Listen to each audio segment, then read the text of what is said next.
안녕하세요 여러분. 유익한 정보를 안내드리는 마르코 티처입니다. 오늘은 우리 사회에서 점점 더 중요한 이슈로 떠오르고 있는 고령 운전자의 면허 문제에 대해 깊이 있게 탐구해 보겠습니다. 특히 통계 자료를 통해 현황을 살펴보고 해외 사례를 통해 우리가 배울 점은 무엇인지 알아보겠습니다. 우리나라는 빠르게 고령화 사회로 진입하고 있습니다. 고령 운전자는 더욱 늘어나고 그에 따른 사고 현황이 나날이 증가하고 있죠. 통계를 통해 그 변화를 살펴보겠습니다.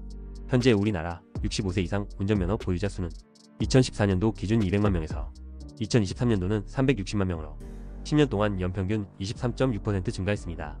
또 65세 이상 운전자의 추돌 사고 건수는 2020년 3,435건에서 2023년 5,142건으로 4년간 49.7%로 대폭 증가했습니다. 이는 연평균 약 14.4%의 증가율을 보입니다. 이러한 수치는 고령 운전자의 증가와 함께 사고 발생률도 높아지고 있음을 보여줍니다. 고령 운전자의 사고 특성에 대해서 알아볼게요. 고령 운전자가 일으키는 사고는 몇 가지 특징이 있습니다. 첫 번째, 시력 노화로 인한 시각 저하. 우리 몸에서 가장 빨리 노화로 나타나는 곳이 바로 시력인데요. 반응 속도, 주의 집중력, 시야각 감소가 있습니다. 시력이 낮아지고 시야각이 좁아지는 부분이 사고의 대부분 특징입니다. 특히 야간 시력 저하, 치매 초기 증상 등도 사고 위험 증가 요인이죠. 두 번째로는 인지운동 기능 저하입니다. 말 그대로 반응 속도와 주의를 살피는 집중력 등 인지 기능이 저하되죠. 가장 빈번히 뉴스에 발표되는 내용이 바로 페달 착오입니다. 내가 속도를 내려고 가속 페달을 밟은 건지, 속도를 줄이려고 브레이크를 밟은 건지 본인도 몰라서 사고가 나게 되는 경우가 많죠. 대부분 사고 이후 정확한 조사 결과에 의하면 엑셀을 브레이크로 착각하여 강하게 밟은 줄 아는 인지기능 저하의 착각이 가장 많은 비중을 차지하고 있다고 합니다. 사고 비율 증가로 2023년 기준 전체 교통사고 발생 건수 중 65세 이상 운전자가 가해자인 사고는 39,614건으로 이는 2년 전보다 약 24% 증가한 수치입니다. 전체 교통사고에서 고령 운전자가 차지하는 비율도 20%로 늘어났습니다. 반대로 사망자 수 감소율 둔화는 2023년 기준 교통사고로 인한 전체 사망자는 전년 대비 6.7% 감소한 2,551명이었으나 고령 운전자가 가해자인 사고로 인한 사망자는 오히려 1.4% 증가하였습니다. 고령화 문제는 우리 대한민국의 문제만이 아닙니다. 해당 문제에 있어서 다른 해외의 정책들은 어떤 게 있을까요? 먼저 우리보다 빨리 해당 문제를 직면한 게 바로 일본입니다. 일본은 초고령 사회로 고령 운전자 관리를 위한 다양한 정책을 시행하고 있습니다. 일본도 우리나라에 동일하게 일정 나이가 되면 운전면허를 자진 반납하는 제도를 시행하고 있는데요. 일본의 운전면허 자진 반납 제도 치수로는 2023년 기준 면허를 반납한 건수는 38만 2,957건으로 전년도 대비 6만 5,519건 감소하였습니다. 이는 2019년 이후 4년 연속 감소세를 보이고 있습니다. 또 운전에 대한 기능 검사 의무화를 실행하고 있어요. 운전 기능 검사 의무화는 어떻게 진행될까요? 2022년부터 75세 이상 고령 운전자의 운전 기능 검사를 의무화하여 고령 운전자의 운전 능력을 통틀어 정기적으로 평가하고 있습니다.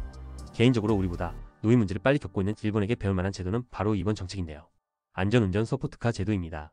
2017년부터 사고 방지를 위한 운전 보조 기능을 갖춘 차량을 대상으로 안전운전 서포트카 제도를 도입하여 비상자동 제동장치 ABS나 페달 조작 오류 급발진 등 억제 장치 등을 장착한 차량의 구매를 지원하고 있습니다. 다음 노인 운전 해외 정책으로 알아볼 나라는 독일입니다. 독일은 고령 운전자에 대한 별도의 의무 검사는 없지만 자발적인 검사를 권장하고 있습니다. 조건부 운전면허 제도도 시행하고 있어요.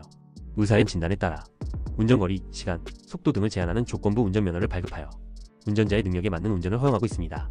자발적 건강검진 권장하는 제도가 눈에 띄는데요. 독일은 운전자의 자발적인 건강검진을 권장하며 의사의 소견에 따라 운전 적합성을 판단합니다. 그렇다면 우리의 과제와 대안은 어떤 게 있을까요? 고령 운전자의 증가와 이에 따른 사고율 상승은 우리 사회가 해결해야 할 중요한 과제입니다. 해외 사례를 참고하여 다음과 같은 방안을 고려해 볼 수 있습니다. 첫 번째, 대중교통 인프라 개선입니다. 수도권과 해당 광역시들은 이미 인프라가 어느 정도 구축되어 있죠. 그럼 교통 인프라의 질이 현저히 떨어지는 곳은 어디일까요? 바로 농촌 외곽 지역 시골입니다.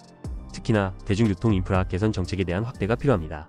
고령 운전자가 운전에 의존하지 않고도 이동할 수 있도록 대중교통 시스템을 개선하는 것도 중요한 대안입니다. 점점 65세 이상 운전자의 면허 보유율이 높아지고 있으며 농촌 지역에서는 교통수단이 부족해 자차를 의존하는 경향이 크기 때문에 개선해야 할 문제인 것 같아요. 두 번째는 운전면허 관리 강화 제도입니다. 일본과 독일과 같이 일정 연령 이상의 운전자를 대상으로 정기적인 적성 검사나 운전 능력 평가를 실시하여 운전 능력을 객관적으로 판단할 수 있는 제도를 마련해야 합니다. 고령자 맞춤형 운전 교육 프로그램을 강화하여 해당 제도를 함께 더욱 풀어나가야 할 것 같아요. 세 번째로는 안전장치 도입 촉진입니다. 차량의 비상 자동 제동장치 등 안전장치를 의무화하거나 보조금을 지원하여 고령 운전자의 안전운전을 도모할 수 있습니다. 오늘은 고령 운전자의 면허 문제에 대해 통계와 해외 사례를 통해 살펴보았습니다. 안전한 도로 환경을 만들기 위해서는 개인의 노력뿐만 아니라 사회 전반의 관심과 정책적 지원이 필요합니다. 여러분의 생각은 어떠신가요? 댓글로 의견을 나눠주세요. 다음 시간에 또 뵙겠습니다. 이상 시니어분들에게 유익한 정보를 알려드리는 마르코 티처였습니다. 감사합니다.